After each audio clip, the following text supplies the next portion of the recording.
뉴욕 주지사와 뉴욕주 하원의원 후보 등을 결정하는 뉴욕주 예비선거가 내일 아침부터 일제히 실시됩니다. 잔미우 뉴욕주 상원의원이 지난 24일 공공안전을 주제로 언론 간담회를 개최하고 지난 2020년에 통과된 뉴욕주 보석개혁법이 시행된 이후 뉴욕 시내 범죄율이 급증하고 있다는 잘못된 인식을 바로잡았습니다. 연방대법원이 이미 몇 달 전 언론에 유출된 것과 마찬가지로 낙태권 합법화 판결을 뒤집어 미 전역은 물론 전 세계가 찬반 논란에 휩싸였습니다. 연방대법원이 경찰이 범죄 용의자의 권리를 알려주는 미란다 원칙을 지키지 않더라도 소송을 할 수 없다고 판결했습니다. 이상은 TKC 뉴스데스크 오늘의 주요 소식입니다. 가족과 친구, 소중한 이들은 친밀한 유대관계입니다. 백신 접종은 우리가 더 가까워지도록 돕습니다. 백신 접종은 코비드-19으로 인한 심각한 질병에 대해 보호력을 제공합니다. 백신을 접종받고 부스터 주사로 최신 상태를 유지하십시오. 백신 접종소를 찾으시려면 nyc.gov/백신파인더를 방문하거나 877-829-4692로 전화하십시오. 시청자 여러분 안녕하십니까? 6월 27일 월요일 TKC 뉴스데스크 첫 소식입니다. 뉴욕 주지사와 뉴욕주 하원의원 후보 등을 결정하는 뉴욕주 예비선거가 내일 아침부터 일제히 실시됩니다. 뉴욕시 선관위는 내일 아침 6시부터 저녁 9시까지 뉴욕주 연방상원의원과 뉴욕 주지사, 뉴욕주 검찰총장, 뉴욕주 감사원장, 뉴욕주 하원의원에 출마한 각 정당의 후보를 결정하는 예비선거를 실시합니다. 내일 예비선거에서 주지사 후보로는 민주당에서 캐시 호컬 뉴욕 주지사와 탐 스와즈 연방하원의원, 공화당에서는 앤드류 줄리아니와 리 젤딘 후보 등이 맞붙고 있습니다. 한인 후보로는 란킴 뉴욕주 하원의원이 플러싱 지역의 40선거구 민주당 예비선거에 출마했고 그레이스 리 후보는 맨하탄 차이나타운 일대인 65선거구에 출마해 지지를 호소하고 있습니다. 한편 올해 예비선거는 뉴욕주 법원의 선거구 재조정 판결에 따라 뉴욕주 연방하원의원과 뉴욕주 상원의원 후보를 결정하는 예비선거는 오는 8월 23일 별도로 실시됩니다.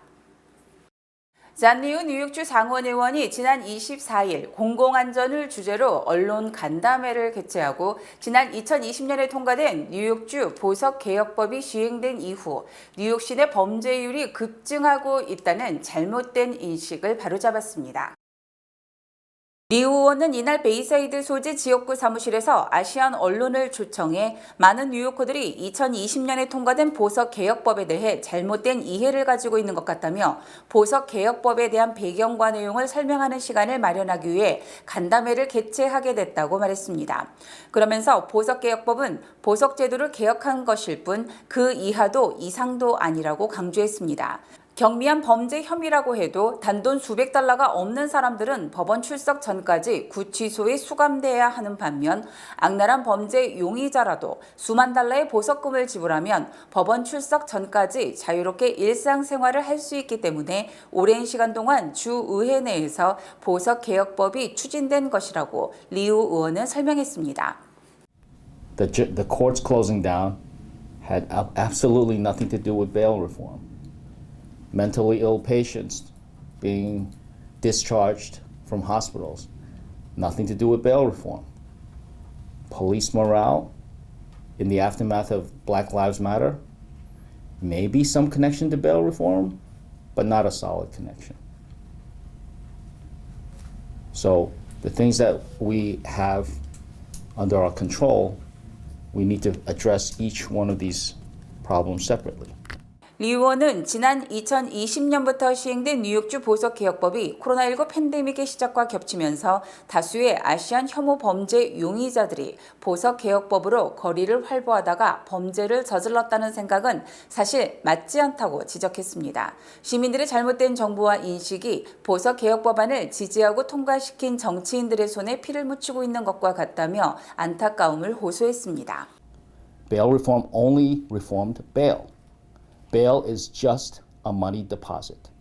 And bail reform, the impact of that is to allow young men, mostly black and Hispanic, to continue their lives without us taking away whatever opportunity they had. They still have to come to trial. And bail reform did not affect any violent offenses.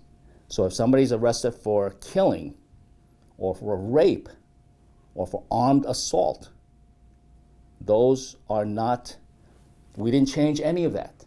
리 의원은 보석개혁법을 폐지한다면 보석금을 내지 못하는 가난한 사람들만 감옥에서 재판을 기다려야 하고 기다리는 동안 그들의 삶은 멈춰 있어야 한다고 설명했습니다.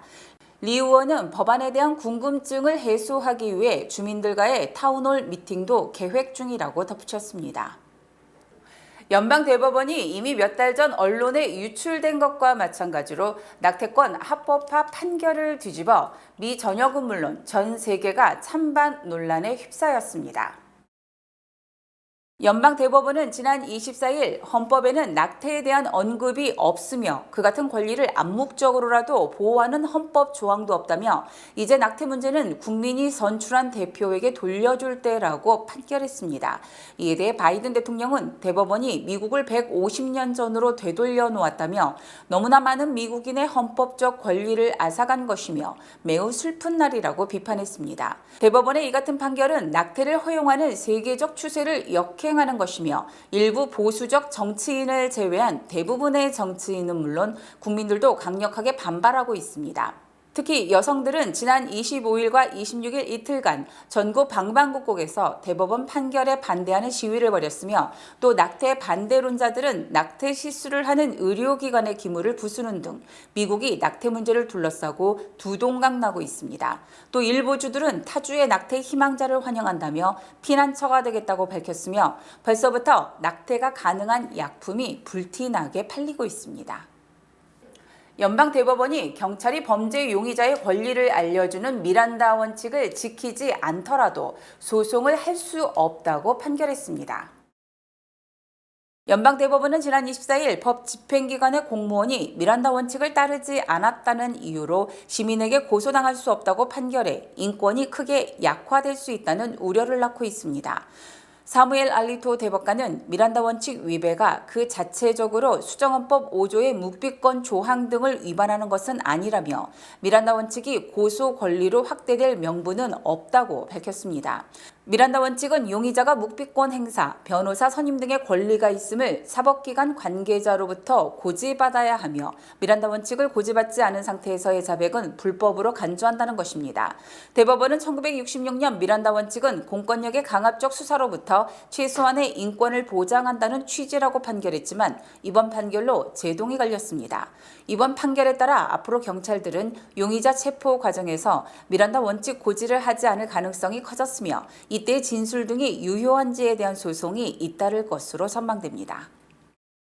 미국 내에서 교사들과 교직원들이 대규모로 교단을 떠나고 있어 공교육에 심각한 차질을 빚을 위기를 맞고 있습니다. 2020년 2월부터 2022년 5월 사이에 교단을 떠난 공립학교 교사들과 교직원들은 30만 명으로 전체 3%나 줄어든 것으로 월스트리트 저널은 밝혔습니다. 전국 교육협의회 설문조사 결과 교사들의 절반을 넘는 55%는 계획보다 이른 시일 내 조기 퇴직하겠다고 대답했습니다. 교단을 떠나고 있는 교사들은 코로나 감염 사태로 교실 수업이 중단되며 원격 수업으로 대체됐고 교실 수업 재개 후에는 숱한 건강 안전관리 지침을 지켜야 돼서 극심한 스트레스를 받고 지쳤기 때문에 그만두고 있다고 토로했습니다. 일부 교사들은 또 상당수 부모들이 사사건건 자녀들의 문제로 SNS를 동원해 교사를 비판하고 있고 교실에서는 일부 학생들이 교직원들에게 폭력을 휘두르거나 위협하는 일까지 늘어나 스트레스를 받고 있다고 지적했습니다. 여기에 지난 5월 텍사스 유발디롭 초등학교에서 벌어졌던 총기 난사를 비롯해 학교에서의 총기 폭력 공포도 교사들의 퇴직을 부채질하고 있는 것으로 월스트리트 저널은 전했습니다. 여름방학을 맞아 썸머스쿨을 개설했다가 스텝 부족으로 취소하는 공립학교들도 크게 늘었습니다. 코로나19에 따른 원격 근무 등으로 인해 연방정부에 적체된 이민 신청 서류가 코로나19 이전보다 2배 정도 늘어난 것으로 집계됐습니다. 연방이민서비스국이 연방의회에 제출한 보고서에 따르면 연방이민서비스국에 접수된 뒤 아직 처리가 되지 못하고 적체된 이민 신청 서류는 520만 건에 달했습니다. 특히 연방이민서비스국에 접수돼 수속이 시작됐으나 아직 계류된 케이스는 이보다 2배 가까이 많은 850만 건으로 조사됐습니다. 이는 코로나19 이전인 2019년 7월 270만 건보다 약 2배 가까이 증가한 것이며 코로나19 당시 업무 일시 중단, 원격 근무, 직원 부족 등에 따른 것으로 풀이됩니다. 연방이민서비스국은 이민 신청 적체 해소를 위해 올해 말까지 4,000명 이상을 신규 채용하고 신청 종류별 처리 목표를 정하는 등 적체 해소에 나서고 있지만 빠른 시일 내에 개선이 되기는 힘들 것으로 전망됩니다. 파이자가 기존 백신보다 최대 20배나 많은 항체를 형성하는 새 백신을 개발했다고 밝혔습니다. 파이자는 56세 이상 1,234명을 대상으로 새로 개발한 오미크론용 백신을 투여한 결과 한 달 뒤 오미크론 변이에 대한 중화 항체 수준이 기존 백신보다 최소 13.5배에서 최대 19.6배 증가했다고 주장했습니다. 또 이 백신의 파이자가 오미크론 변이와 코로나19 원형 등 2가지 바이러스를 모두를 겨냥해서 개발한 2가지 백신도 기존 백신보다 9.1배에서 10.9배가 많은 중화항체를 생성했습니다. 하지만 이들 2개 백신은 오미크론의 하위 변이인 BA4와 BA5에 대해서는 면역 반응이 3분의 1 수준으로 떨어지는 등 하위 변이에는 무력한 것으로 조사됐습니다. 대한항공이 오늘부터 뉴욕 인천 항공편에 다시 A380 대형 여객기를 투입하고 다음 달부터는 야간편 운항도 재개합니다. 대한항공은 오늘과 30일 2차례 A380 운항을 재개한 뒤 다음 달 1일부터는 주간편은 모든 항공기를 A380으로 대체하기로 했습니다. A380은 좌석이 407석으로 현재 운항 중인 보잉 777-300 기종보다 116석이 더 많기 때문에 여름 성수기 좌석난을 다소 덜 수 있을 것으로 기대됩니다. 대한항공은 또 다음 달 2일 토요일부터 뉴욕 인천 노선에 월요일과 목요일, 토요일 등 주 3회 야간편 운항을 재개합니다. 또 야간편은 오는 7월 25일부터는 주 5회, 8월 22일부터는 주 7회 매일 운항해 팬데믹 이전으로 완전히 복귀합니다. 러시아가 우크라이나 수도 키이우의 미사일 공격을 3주 만에 재개했습니다. 문준모 기자입니다. 우크라이나 수도 키이우 중심가에 위치한 9층짜리 아파트. 상단부가 두 쪽으로 갈라졌고 골조는 녹아내렸습니다. 계단마저 무너져 구조대원들은 주민들을 구조하기 위해 크레인을 타고 연기가 자욱한 아파트 꼭대기로 올라갑니다.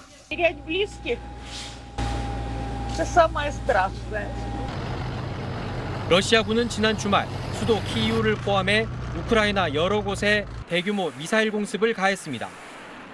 서부 도시 지토미르와 리비우, 리브네 등에 토요일 하루에만 총 62발을 발사했습니다. 그중 10여 기의 미사일 공격을 받은 수도 키이우에선 1명이 숨지고 최소 5명이 다쳤습니다. 특히 키이우 도심에 대한 미사일 공격은 3주 만으로 주요 7개국 정상회의 직전에 이루어졌습니다. Before right now the summit NATO they attack. It's maybe symbolic aggression during these days. G7 정상회의에 참석한 바이든 미국 대통령은 강한 어조로 비난했습니다. Mr. President, do you have a reaction to the Russian missile strikes on the apartment building in Kyiv? 이런 가운데 러시아는 외화 표시 국채의 이자인 1억 달러, 우리 돈 1,300억 원을 지급하지 못하는 디폴트, 즉 채무 불이행 상태에 빠졌습니다. 러시아의 디폴트는 104년 만인데 다만 서방의 제재로 이자 지급 통로가 막혀 발생한 것이어서 세계 금융시장에 미칠 영향은 크지 않다는 게 대체적인 전망입니다. SBS 문준모입니다. 이상으로 6월 27일 금요일 TKC 뉴스데스크를 마칩니다. 시청해주신 여러분 고맙습니다.